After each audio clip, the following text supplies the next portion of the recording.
الحمد لله نحمده ونستعينه ونستغفره ونؤمن به ونتوكل عليه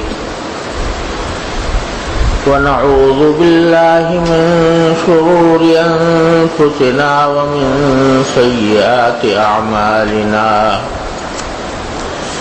من يهده الله فلا مضل له ومن يضلل فلا هادي له وأشهد أن لا إله إلا الله وحده لا شريك له وأشهد أن سيدنا وسندنا ونبينا ومولانا محمدا عبده ورسوله صلى الله تعالى عليه وعلى آله وأصحابه وبارك وسلم تسليما كثيرا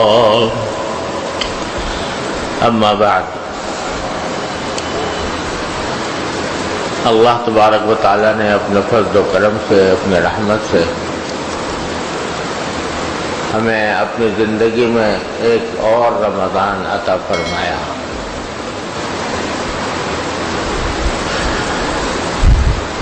نہ جانے کتنے ہمارے ساتھیوں میں ایسے لوگ ہوں گے جو پچھلے رمضان میں ہمارے ساتھ تھے اور اس مرتبہ وہ ہمارے درمیان موجود نہیں ہیں، اور نبی کریم سرور عالم صلی اللہ علیہ وسلم سے جو یہ دعا منقول ہے کہ رجب کا چاند دیکھ کر آپ یہ فرماتے تھے کہ اللہم بارک لنا فی رجب و شعبان وبلغنا رمضان،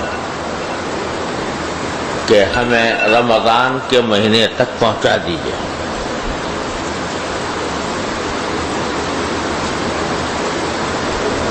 تو اللہ تبارک و تعالیٰ نے ہمیں بھی رمضان تک پہنچا دیا۔ اللہ تبارک و تعالیٰ اس کی مبارک ساعتوں سے صحیح استفادے کی توفیق عطا فرمائے۔ نبی کریم سرور عالم صلی اللہ علیہ وسلم کا ایک خطبہ ہے جو آپ نے رمضان شروع ہونے سے ایک دن پہلے دیا تھا۔ اس میں رمضان کے فضائل بیان فرمائے تھے۔ تو ایک تو اس میں رمضان کے بارے میں یہ فرمایا تھا کہ صبر کا مہینہ ہے، یعنی اللہ تبارک و تعالی اس مہینے میں بندے کو صبر کی ٹریننگ دیتے ہیں۔ کس طرح کے کھانے کو دل چاہ رہا ہے نہیں کھاتا، پینے کو دل چاہ رہا ہے نہیں پیتا، تو یہ صبر ہے۔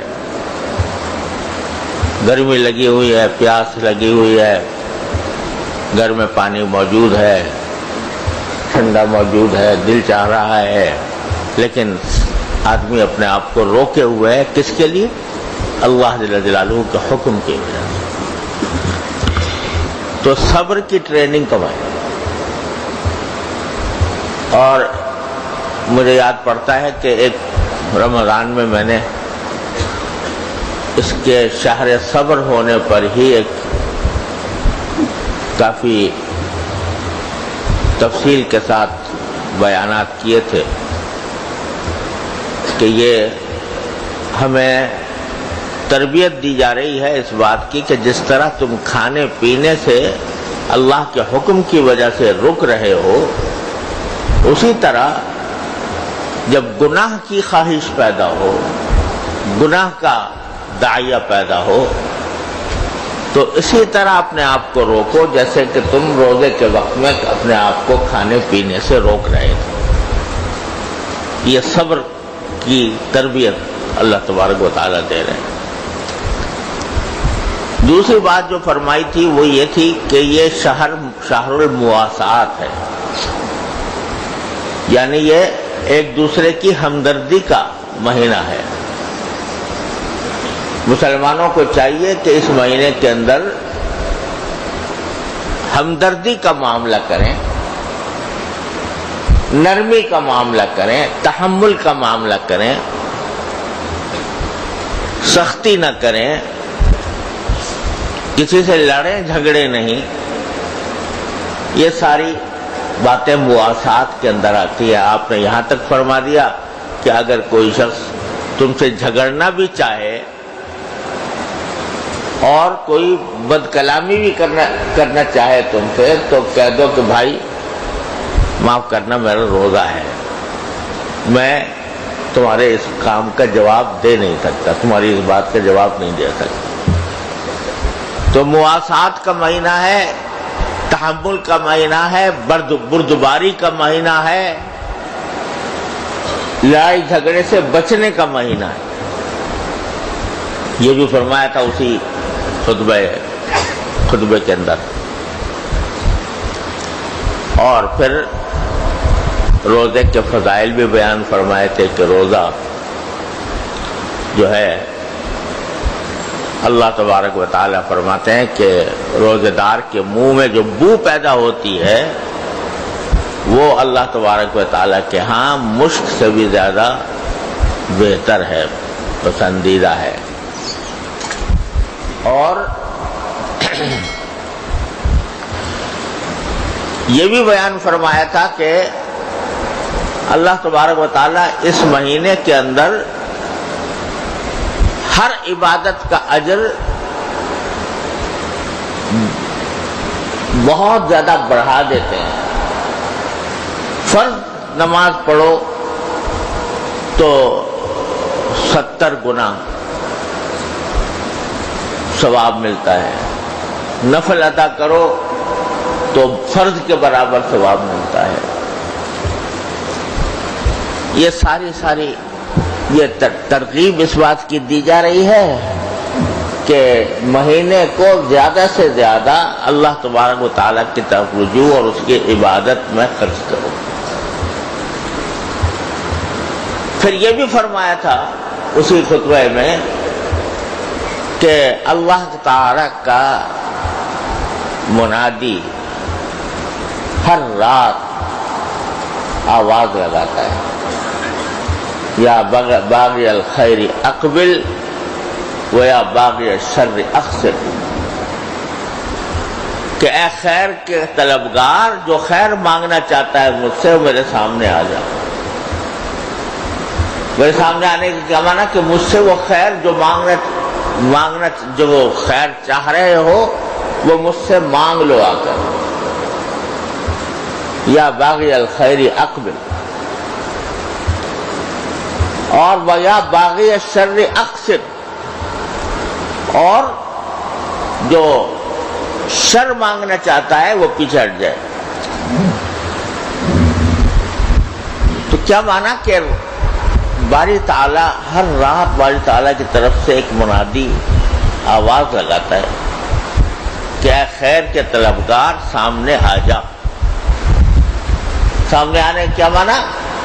جو خیر تو مانگنا چاہتا ہے آج مجھ سے مانگ لے۔ تو یعنی اللہ تبارک و تعالیٰ کی طرف سے اعلان عام ہو رہا ہے کہ جو بھی آئے اور جو کچھ مانگے خیر کی بات مانگے، اور خیر دنیا کی ہو یا آخرت کی، دونوں خیر ہیں، ہو سکتی ہیں، تو وہ آ کر مجھ سے مانگو۔ اس لحاظ سے اگر دیکھا جائے تو یہ مہینہ دعا کا بھی مہینہ ہے، دعا کا مہینہ ہے، اور اس لیے ہے کہ بندہ اپنی سارا کچا چٹھا اپنے پروردگار کی بارگاہ میں پیش کر دیا کرے اس مہینے کے اندر۔ یا اللہ مجھے یہ حاجت ہے، یا اللہ مجھے یہ حاجت ہے، یا اللہ مجھے یہ حاجت ہے، یا اللہ میں میرا یہ کام بنا دیجئے، یا اللہ مجھے یہ کام بنا دیجئے. دعا کی کثرت، یہ اس رمضان المبارک کا ایک اہم حصہ ہے.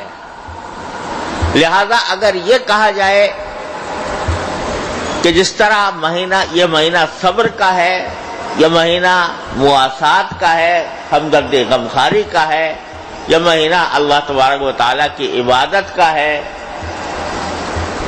اسی طرح یہ کہنا بھی بیجا نہیں ہوگا کہ یہ مہینہ دعا کا مہینہ،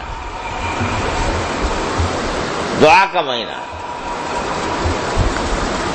اور دعا کا مہینہ اس طرح ہے کہ عام دنوں میں تو ہم مانگتے ہیں اللہ تبارک و تعالیٰ سے، جب کبھی توفیق ہوتی ہے تو دعا مانگتے ہیں، لیکن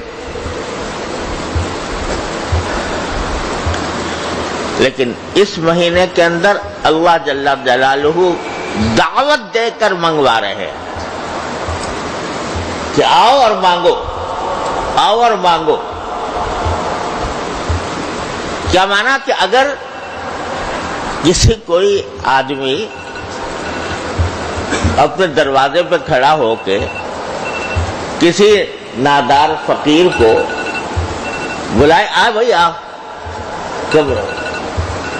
اپنے کمرے کے اندر بلاتا ہے اس کو اپنے پاس، آؤ مانگو، کیا مانگنا چاہتے ہو. اب جو وہ مانگتا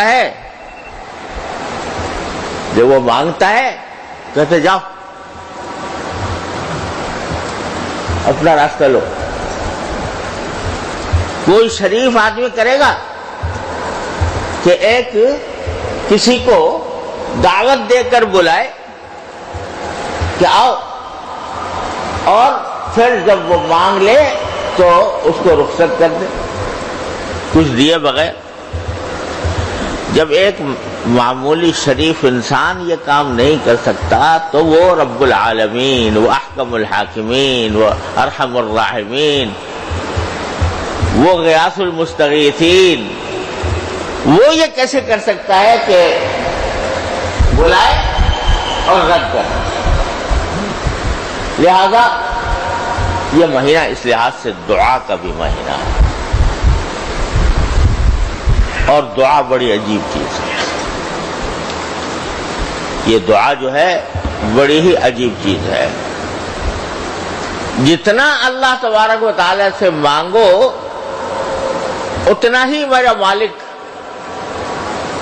خوش ہوتا ہے، اور خوش ہونے کے ساتھ اپنے بندے کو اپنے قریب کرتا ہے، قرب عطا کرتا ہے. تعلق مع اللہ، اس کے دل میں تعلق مع اللہ کا اضافہ کرتا ہے. اور اللہ تبارک و تعالیٰ نے یہ دعا ایسی چیز رکھی ہے کہ اس کے لیے کوئی شرط نہیں،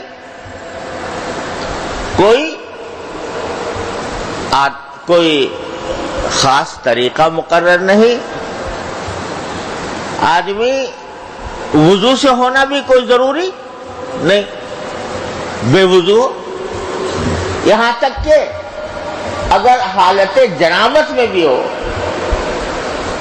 تو دعا کرنا جائز ہے. اللہ میں نے اتنا دروازہ کھول دیا. عورت اگر حیض کی حالت میں ہے تو قرآن نہیں پڑھ سکتی، جنابت کی حالت میں قرآن نہیں پڑھ سکتی، لیکن قرآن میں جو دعائیں ہیں ان دعا میں سے کوئی دعا کی نیت سے پڑھنے کی اجازت. اتنا دروازہ کھلا ہوا ہے. دعا کے لیے قبلہ روح ہونے کی شرط نہیں کہ قبلہ روح ہو کر ہی آدمی، بیٹھنے کی بھی شرط نہیں، کھڑے ہو کر چلتے ہوئے اس کی بھی شرط نہیں کہ آدمی مصلی پہ بیٹھے دو زانو ہو کر بیٹھے اور قبلہ رو ہو کر بیٹھے، شرط نہیں، البتہ آداب میں سے بے شک ہے، لیکن شرط نہیں۔ چلتے پھرتے اٹھتے بیٹھتے بھی اجازت، اور زبان سے مانگنے کی بھی شرط نہیں، دل سے مانگ لو، زبان سے مانگنے کی بھی شرط نہیں۔ یعنی زبان ہلانے کی بھی اللہ نے شرط نہیں رکھی کہ تمہیں زبان ہلانے کی تکلیف بھی نہ ہو، دل سے مانگ لو، یا اللہ میں چاہتا ہوں، یا اللہ میری یہ حاجت پوری کر دیجیے، دل سے مانگ لو۔ تو اس وجہ سے اللہ تعالی نے اتنا اس کو آسان اور سہل الحصول کر دیا ہے کہ جس کے برابر کوئی اور عبادت اتنے سہل الحصول نہیں ہے۔ نماز ہے، بہرحال اپنا ایک وقت طریقہ چاہتی ہے، شرائط ہیں، ارکان ہیں، سب کچھ ہیں، اس کی نہ کوئی شرط نہ رکن، براہ راست اور دل سے مانگ لو۔ اللہ تبارک و تعالی ہمارے حضرت والا نے فرمایا، حضرت حکیم الامت قدس اللہ تعالیٰ سرہ فرماتے تھے کہ الحمدللہ مجھے کبھی اس میں تخلف نہیں ہوتا کہ جب کوئی شخص آتا ہے کہتا ہے کہ حضرت ایک مسئلہ پوچھنا ہے یا ایک بات پوچھنی ہے، تو بلا تاخیر فوراً دل میں اللہ تعالیٰ سے یہ دعا کرتا ہوں کہ یا اللہ پتہ نہیں یہ کیا سوال پوچھ لے گا، اس کا صحیح جواب میرے دل میں ڈال دیجیے۔ دل میں دیکھنے والے کو پتہ بھی نہیں چلا کہ کیا ہوا، اندر ہی اندر میان عاشق و معشوق رمزیس کرامن کاتبین ہم خبرنیس، وہ اس طرح اللہ تعالیٰ کے ساتھ دعا کا تعلق اس طرح بتانے کیا جاتا ہے۔ تو کوئی شرط اللہ تعالیٰ نے رکھی نہیں۔ تو ایک طرف اس کو دعا کا مہینہ قرار دیا جا رہا ہے، رات کو اللہ کا منادی آواز دے رہا ہے، دعوت دے رہا ہے کہ مجھے پکارو، اور کوئی شرط نہیں ہے پکارنے کی، جس طرح چاہو پکار لو، جس طرح چاہو پکار لو۔ جب آدمی بیت الخلاء میں ہوتا ہے تو وہاں پر زبان سے نہ تلاوت کرنا جائز ہے، نہ زبان سے اللہ تعالیٰ کا نام لینا جائز ہے۔ تو وہاں تو ایک ایسا وقت ہے کہ جس میں آدمی اپنی ایک گندگی کو باہر نکال رہا ہے، تو وہاں پر نہ نماز، وہ نہ تلاوت، نہ کوئی ایسی دعا کہ جس کے اندر اللہ تعالیٰ کا نام آتا ہو، وہ کرنا بھی جائز نہیں ہے۔ لیکن دل میں دعا کرتے ہوئے، دل میں دعا کرتے رہو، دل میں اللہ تعالیٰ سے مانگتے رہو، تو وہ بھی اس کی بھی اجازت ہے، کھلی چھٹی ہے۔ اتنا آسان کر دیا اللہ تعالیٰ نے۔ اور دعا ایسی چیز ہے کہ اپنے دنیاوی مقاصد کے لیے بھی اگر مانگو گے اللہ تبارک و تعالیٰ سے کہ یا اللہ میری نوکری لگ جائے، اللہ میری رزق میں برکت دے دے، اللہ مجھے رزق وافر رزق عطا فرما دے، کشادگی عطا فرما دے، مجھے صحت عطا فرما دے، میرے گھر والوں کو صحت عطا فرما دے، یہ سب کیا ہے؟ یہ حاجتیں ہیں، دنیاوی حاجت۔ ان دنیاوی حاجتوں کو مانگنا بھی، یہ مانگنا بذات خود مانگنا بھی عبادت ہے، ثواب ہے، اس پر ثواب ملتا ہے. جیسے کوئی اس کریم کی بارگاہ ایسی ہے کہ پہلے تو ہمیں بلایا اور بلا کر کہا کہ آؤ اور ہم سے مانگو. جب پہنچے مانگنے کے لیے تو فرمایا جو مانگ رہے وہ تو بعد میں دیں گے، لیکن فوراً کام یہ ہے کہ تمہارے اس آنے پر اجر اور ثواب عبادت کا لکھ دیا ہم نے. صرف متوجہ ہونے پر، صرف مانگنے پر، جو تم مانگ رہے ہو وہ دیکھا جائے گا. لیکن جو حاضری ہو گئی، تم نے حاضری لگا دی، ہمیں پکار لیا، ہمارا نام لے کر ہم سے کچھ مانگا، تو تنہا اس بات پر کہ تم نے مانگا ایک اجر تو فوراً تمہارا پکا ہو گیا. جتنی دعا کرو گے اتنے ہی اجر، جتنی دعا کرو گے اتنا ہی ثواب. ایک دعا کی ایک ثواب، دوسری دعا کی دوسرا ثواب، تیسری دعا کی تیسرا ثواب، چوتھی دعا کی چوتھا ثواب. وہ کہتے ہیں کہ یہ تو تمہارے دعا مانگنے کا انعام ہے جو فوراً دے دیا ہم نے. لہذا کوئی دعا رد نہیں ہوتی، نامقبول نہیں ہوتی. اس کا فوراً پہلا انعام تو اسی وقت مل جاتا ہے جب آدمی بندہ مانگ رہا ہوتا ہے. کوئی ہوگا ایسا کریم کہ جو کہتا ہے جی اس بات کا انعام دے رہا ہوں کہ تم میرے پاس مانگنے آئے، اس بات کا انعام دے رہا ہوں کہ تم میرے پاس مانگنے آئے، اس بات کا انعام دیتا ہوں. تو اور اس سے اللہ تبارک و تعالی کے ساتھ دعا کی وجہ سے قرب پیدا ہوتا ہے، بندہ اللہ تعالیٰ کے قریب ہوتا ہے، اللہ تبارک و تعالیٰ کے قریب ہوتا ہے، اس کا تعلق مع اللہ، اس کا قرب اللہ تبارک و تعالیٰ کے ساتھ وہ بڑھتا ہے. تو اس واسطے دعا کو معمولی بات نہ سمجھو. یہ مہینہ جس طرح اور بہت سی باتوں کا مہینہ ہے، دعا کا بھی مہینہ ہے. ہمارے حضرت والا قدس اللہ تعالیٰ سرہ، حضرت عارفی قدس اللہ تعالیٰ سرہ کا معمول یہ تھا کہ عصر کے بعد سے لے کر مغرب تک مسجد میں رہتے تھے،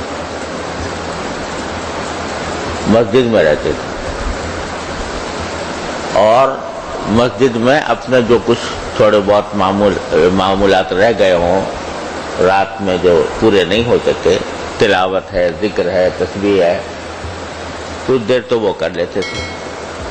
اس کے بعد سارا وقت دعا کرنے میں گزارتے تھے. آخر افطار تک ہاتھ اٹھے ہوئے ہیں اور مانگ رہے ہیں. دنیا بھر کی حاجات، آخرت کی حاجات، اپنے حاجات، اپنے عزیزوں کی حاجات، اپنے گھر والوں کی حاجات، اپنے تعلق رکھنے والوں کی حاجات، ایک ایک کا نام لے کر مانگ رہے ہیں. فرمایا کرتے تھے جب ہم لوگ جاتے کوئی بھی حضرت کے مطابق میں، بھائی میں تمہارے نام لے کر دعا کرتا ہوں، میں تمہارا نام لے کر دعا کرتا ہوں. تو وہ وقت بیٹھے ہیں اور اپنے حق میں، اپنے سارے متعلقین کے حق میں دعائیں کر رہے ہیں. کہتے ہیں جتنے تھوڑے بہت معمولات کرنے ہو، تلاوت کرنی ہے، کچھ ذکر کرنا ہے وہ کر لو، اس کے بعد مانگتے رہو یہاں تک کہ افطار ہو جائے. تو حضرت والا کا یہ معمول ہم نے دیکھا کہ مسجد میں وقت گزارتے تھے اور دعائیں کرتے رہتے تھے.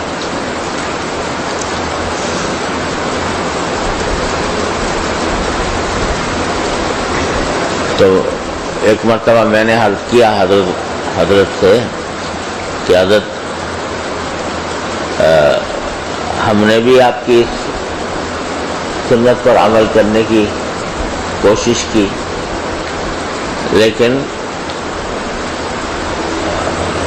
گھر والے جو ہیں وہ ان کا کہنا یہ ہے کہ اس وقت میں اگر ہمارے ساتھ سارا دن تو ہوتا نہیں، لیکن اس وقت ہمارے ساتھ رہ کر کام کرو، بیٹھو، تو کیا کرنا چاہیے؟ حضرت نے کہا کہ گھر والوں کی بات مان لو اور پھر جتنا ہو سکے یہ جو کچھ ہے وہ اپنے گھر میں کرو، مسجد میں جانے کے بجائے۔ بہرحال ہر ایک کا نسخہ الگ الگ ہوتا ہے، ہر ایک جو طبیب ہوتا ہے وہ ہر ایک کو اس کے مطابق نسخہ دیتا ہے، اللہ اکبر۔ تو بہرحال عرض یہ کرنا تھا کہ مہینہ ہے کاہے کا؟ دعا کا، اللہ تعالیٰ کے ساتھ چلتے پھرتے اٹھتے بیٹھتے زبان پر اپنی حاجتیں رکھو، اللہ تعالیٰ سے مانگو، جو تمہارے حق میں فائدہ مند ہوں گی دے دی جائیں گی، ضرور دی جائیں گی۔ بعض اوقات البتہ ہم نادانی سے ایسی بات مانگ لیتے ہیں جو ہمارے لیے اچھی نہیں ہوتی۔ جیسے کوئی بچہ جو ہے وہ ماں باپ سے کہتا ہے چھری دے دو مجھے، چاقو دے دو، تو وہ نادان جانتا نہیں ہے کہ یہ چاقو مجھے ملے گا تو میں اپنا ہی کام تمام کر دوں گا، تو باپ اس کو اس کے وہ نہیں دیتا، کچھ اور دے دیتا ہے، کچھ اور دے دیتا ہے۔ تو ہمارا مالک بھی بعض اوقات ہم کو جو چیز مانگ رہے ہوتے ہیں وہ ہمارے لیے مضر ہوتی ہے، نقصان دہ ہوتی ہے، اور اللہ تعالیٰ جانتے ہیں کہ اس کے لیے نقصان دہ ہوگی، تو وہ چیز نہیں دیتے، کچھ اور دے دیتے ہیں۔ اور دینے کا کیا معنی؟ دیکھو، اور دینے کے معنی یہ کہ ایک تو میں نے بتلایا تھا کہ دعا جس وقت مانگی تو صرف مانگنے کے اوپر اجر لکھ دیا گیا تھا، وہ اجر تو ہو گیا۔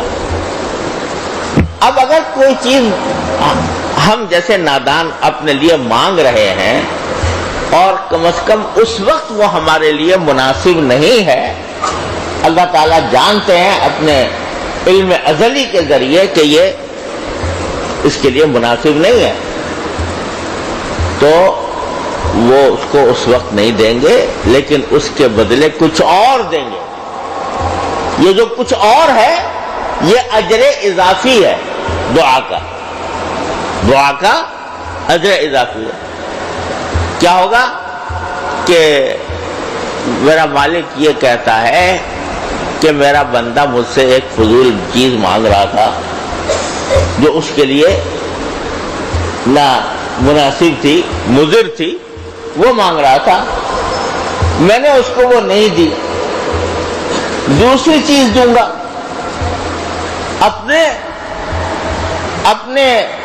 اپنی پسند سے دوں گا۔ یہ تو اپنی پسند سے مانگ رہا تھا، میں اپنی پسند سے دوں گا۔ اور یہ نادان جب مجھے اس سے مانگی ہوئی چیز اس کو نہیں ملے گی تو اس کا کچھ دل ٹوٹے گا، اس کے دل میں افسردگی پیدا ہوگی، کچھ غم ہوگا، اس غم پہ بھی اجر دوں گا، اس افسردگی پر بھی اجر دوں گا کہ جو مضر چیز مانگنے کے باوجود اس کو جب نہیں دی گئی تو اس نہ دینے پر جو غم ہوا اس غم پہ بھی اجر دوں گا۔ تو ایک دعا کا اجر، دوسرا جو چیز مانگی گئی تھی اس سے اچھی چیز، وہ اس کے علم میں ہے کیا اچھی چیز ہے جو دینے والا ہے، اور پھر اس نہ ملنے پر جو غم ہے اس غم پر بھی اجر۔ تو اس طرح میرے مالک نے اپنی درگاہ کھولی ہوئی ہے، اپنے سخاوت کے خزانے اس طرح لٹائے ہوئے ہیں، تو رمضان کے مہینے میں یہ سمجھو کہ بھئی دعائیں بہت کرنی ہیں، اور سب کام تو کرنا ہی ہے، روزہ رکھنا، تراویح پڑھنا انشاءاللہ، اور عبادات، تلاوت کی کثرت، اور اللہ کی تسبیح، اور جو کچھ عبادت بن پڑے، صدقہ، خیرات وغیرہ۔ رسول کریم صلی اللہ علیہ وسلم کے بارے میں روایت میں آتا ہے کہ ویسے تو آپ سخی تھے ہی، گھر میں کچھ رکھتے ہی نہیں تھے، سب ضرورت مندوں پر خرچ کر دیتے تھے، لیکن حدیث میں آتا ہے کہ رمضان میں آپ ایسے ہوتے تھے جیسے ریح مرسلہ، یعنی اللہ تعالیٰ کی طرف سے چلائی ہوئی ہوا، اتنا صدقہ خیرات کرتے تھے۔ یہ سب کرو، لیکن ساتھ ساتھ دعا، چلتے پھرتے اپنے حاجتیں اللہ تعالیٰ کی بارگاہ میں پیش کرتے رہیں، اور رات کا وقت خاص طور سے اس دعا کے لیے بہت ہی خاص وقت ہے اللہ تعالیٰ کی بارگاہ میں حاضری دینے کا۔ تو دعا کی کثرت کرو۔ تو میں کافی دنوں سے یہ سوچتا تھا کہ ہم تو وہ لوگ ہیں جن کو مانگنا بھی نہیں آتا، دعا کرنی بھی نہیں آتی۔ ایسے ہماری حالت اس فقیر کی ہے کہ جس کے پاس کوئی جھولی اور پیالہ بھی نہیں، جس میں مانگنے کا طریقہ بھی نہیں آتا۔ تو ایک مرتبہ حضرت حکیم الامت حضرت تھانوی رحمۃ اللہ علیہ یہی دعا کی فضیلت بیان فرما رہے تھے، اور اس میں یہ جملہ فرمایا کہ مانگنے والا چاہیے، دینے والے کے دینے میں کوئی کمی نہیں۔ مانگنے والا چاہیے، کوئی جو ناشنا سے ادا ہو تو کیا علاج، ان کی نوازشوں میں تو کوئی کمی نہیں۔ مانگنے والا چاہیے، جھولی پھیلانے والا چاہیے، اس کی عطا میں کوئی کمی نہیں۔ تو حضرت خواجہ حضور حسن صاحب مجذوب رحمۃ اللہ علیہ برابر میں بیٹھے ہوئے تھے، تو انہوں نے کہا حضرت کسی کے پاس جھولی بھی نہ ہو تو کیا کرے، جھولی بھی نہ ہو تو کیا کرے، یعنی مانگنا نہ آتا ہو تو کیا کرے؟ تو فرمایا جھولی بھی وہیں سے مانگے۔ یا اللہ میرے پاس تو جھولی بھی نہیں ہے، یا اللہ مجھے تو مانگنا بھی نہیں آتا، تو مجھے مانگنے کی توفیق بھی آپ ہی عطا کریں۔ میرے پاس مانگنے کے الفاظ نہیں، الفاظ بھی آپ ہی عطا فرما۔ میں کیا کیا مانگنا چاہیے اس سے بھی ناواقف ہوں، اتنا میں نادان ہوں، اتنا ناواقف ہوں کہ میرے بھلائی کی کیا چیز ہے وہ مجھے نہیں آتی، اس کو مانگنا نہیں آتا، تو اللہ وہ بھی مجھے سکھا دیجیے، وہیں سے مانگو۔ اور یہ سنت ہے نبی کریم سرور دو عالم صلی اللہ علیہ وسلم۔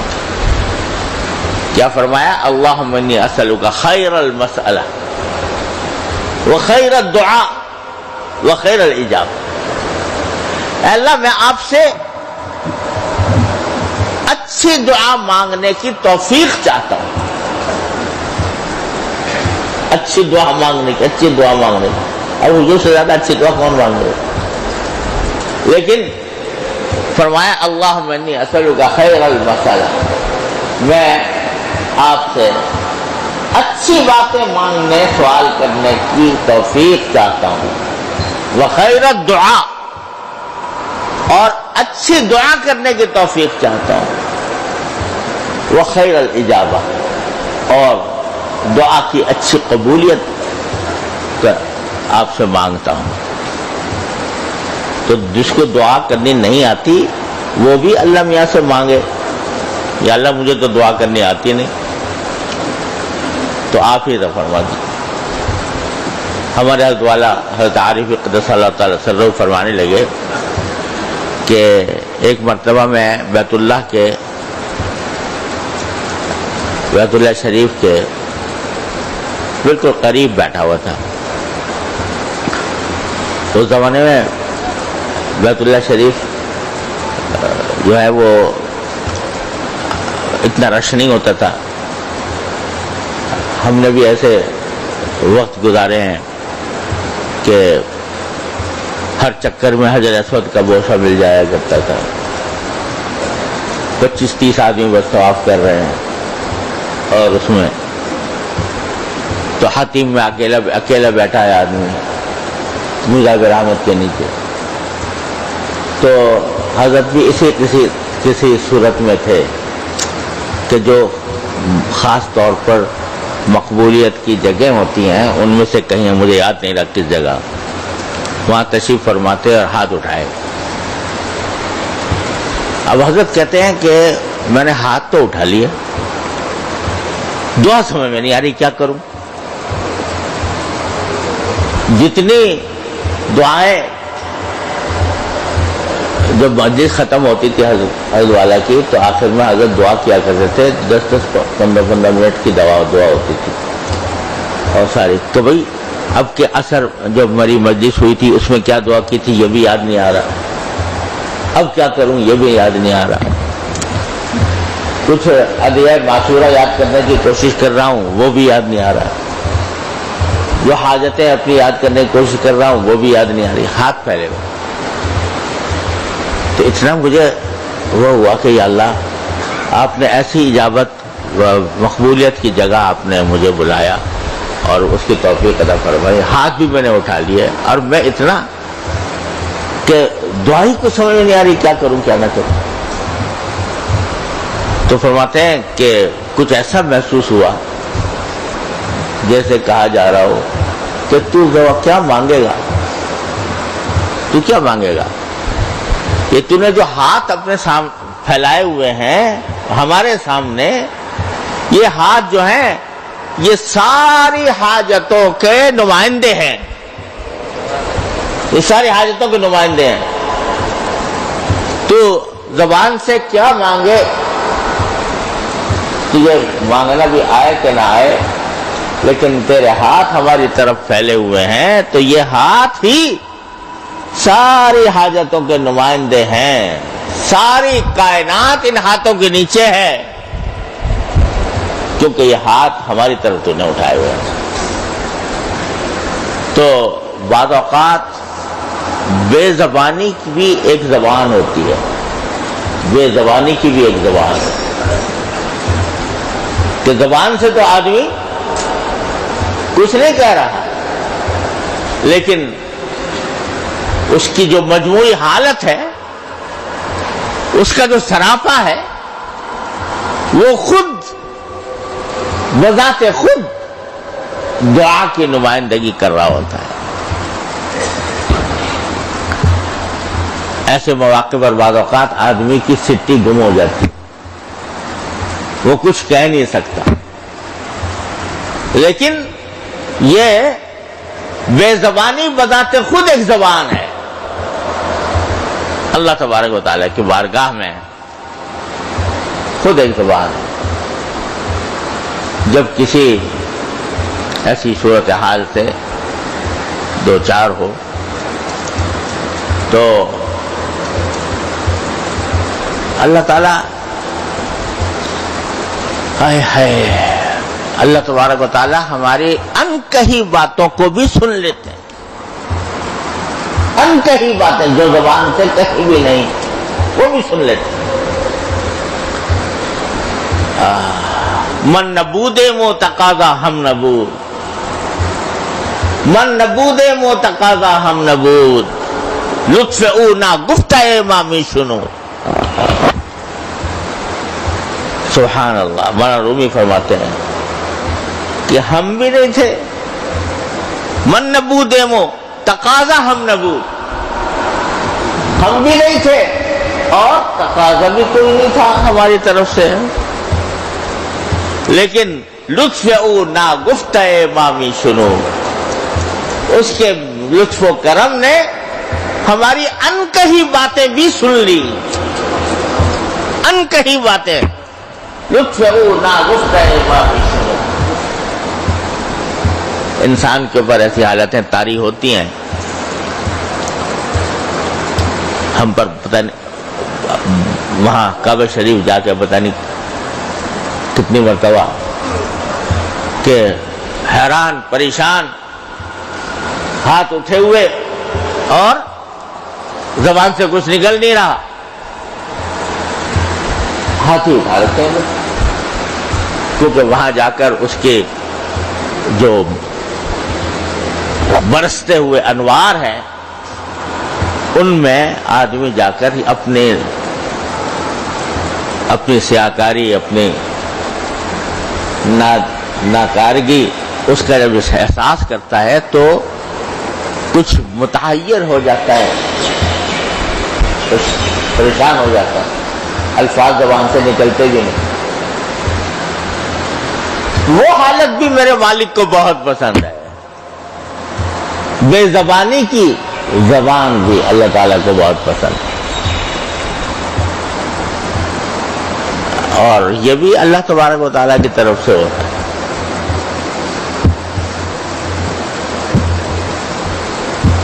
اب میں آپ سے کیا عرض کروں، یہ بھی جو حادثہ بھی میرے ساتھ پیش آیا تھا، یہ مجھ پر جو قاتلانہ حملہ ہوا، گولیاں چل رہی تھیں،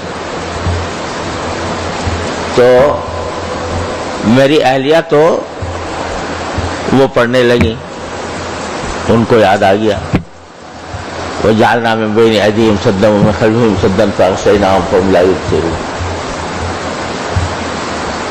تو لیکن میں آپ سے سچ کہتا ہوں کہ سوچتا رہا کیا دعا پڑھنی چاہیے ایسے موقع میں، کیا مانگنے چاہیے، بالکل ذہن سپاٹ ہو گیا۔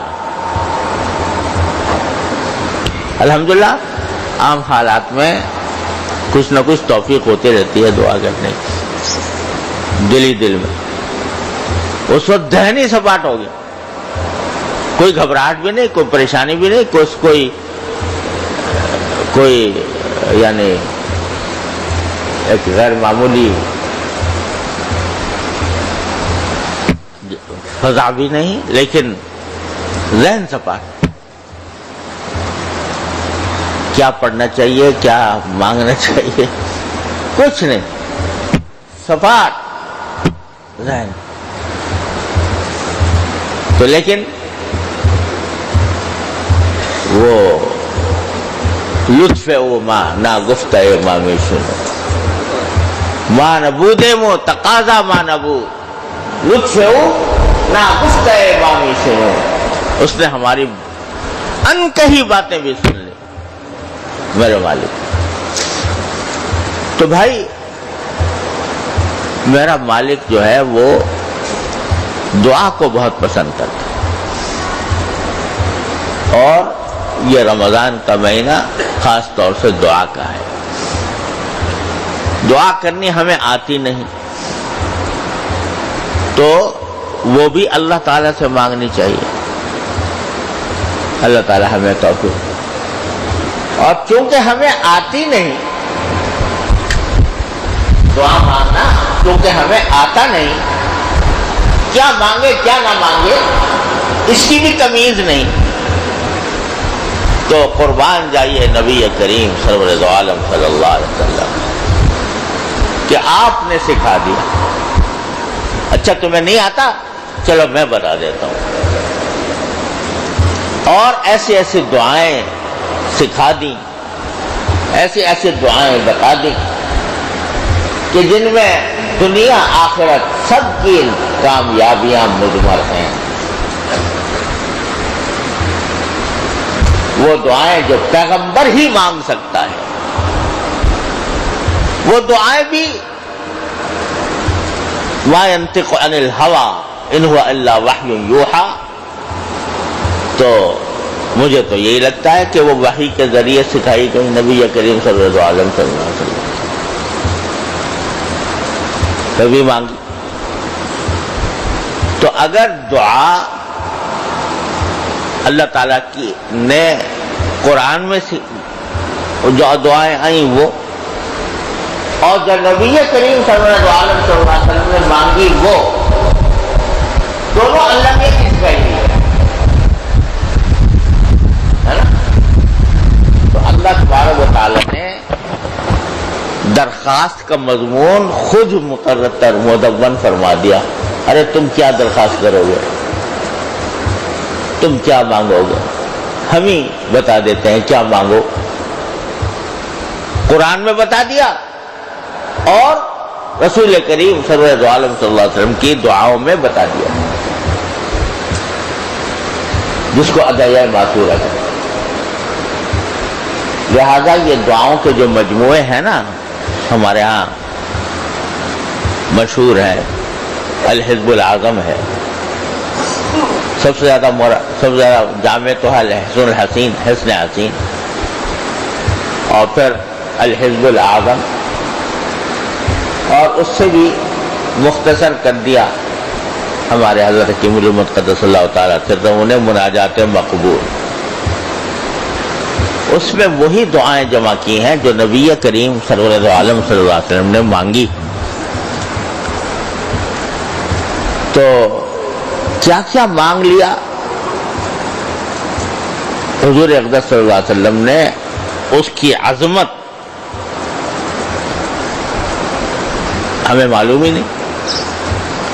تو اس واسطے میرا دل چاہتا تھا کہ کبھی کوئی سلسلہ ایسا شروع کروں کہ جس میں ان دعاؤں کی تشریح ہو. تو اتفاق سے ایک ہمارے ساتھی نے بھی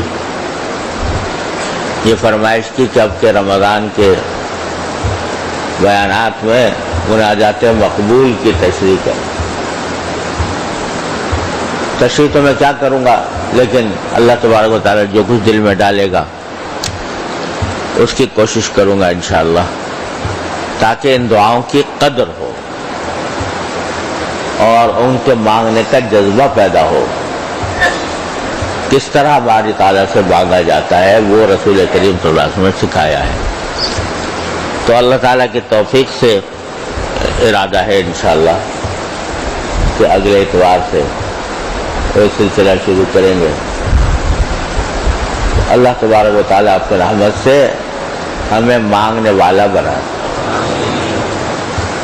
منگتا بنا. منگتا اللہ میاں کے سامنے اللہ میاں ہمیں منگتا بنا دے. منگتا جانتے ہو نا، اب تو لوگ منگتا کے لفظ بھی بھول ڈال گئے ہوں گے. اب لوگوں کو اردو بھی نہیں آتی. منگتا کہتے ہیں اس شخص کو جو ہر وقت مانگتا رہتا ہے اور عام حالات میں یہ کوئی اچھا لفظ نہیں سمجھا جاتا. ارے بھائی یہ تو منگتا ہے، کیا مانا کہ اس ہر وقت یہ کچھ نہ کچھ سوال یہ کھڑا رہتا ہے. ہمارے آج کچھ مانگا، ابھی 1 گھنٹے پہلے کچھ مانگا تھا، 1 گھنٹے بعد پھر آگے مانگ رہا ہے، پھر 2 گھنٹے بعد پھر آگے مانگ رہا ہے. تو کہتے ہیں یہ منگتا ہے، مطلب اس کو عادت پڑ گئی ہے مانگنے کی.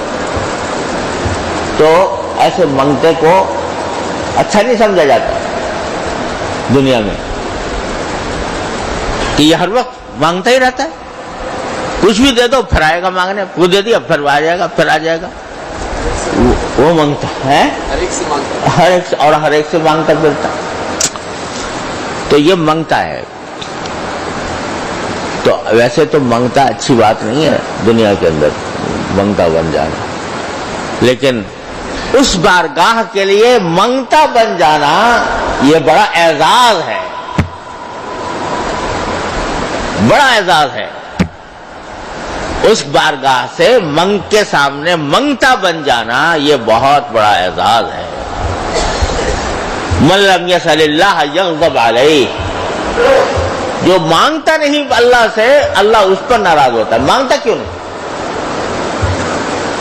تو اس واسطے بھائی دعاؤں کو اپنا اس مہینے کے اندر خاص طور پر اہتمام کے ساتھ اپنے معمول میں شامل فرمائیں اور مناجات مقبول پڑھ لیا کریں روزانہ، کم از کم ایک منزل مناجات مقبول کی پڑھ لیا کریں، اس میں ساری دعائیں ہیں، اور پڑھ کیا لیا کریں، مانگ لیا کریں، اس کے اندر جو ترجمہ ہے وہ دیکھ کر اس کو مانگنے کے انداز سے مانگے، دعا پڑھنے کی نہیں ہوتی، دعا مانگنے کی ہوتی۔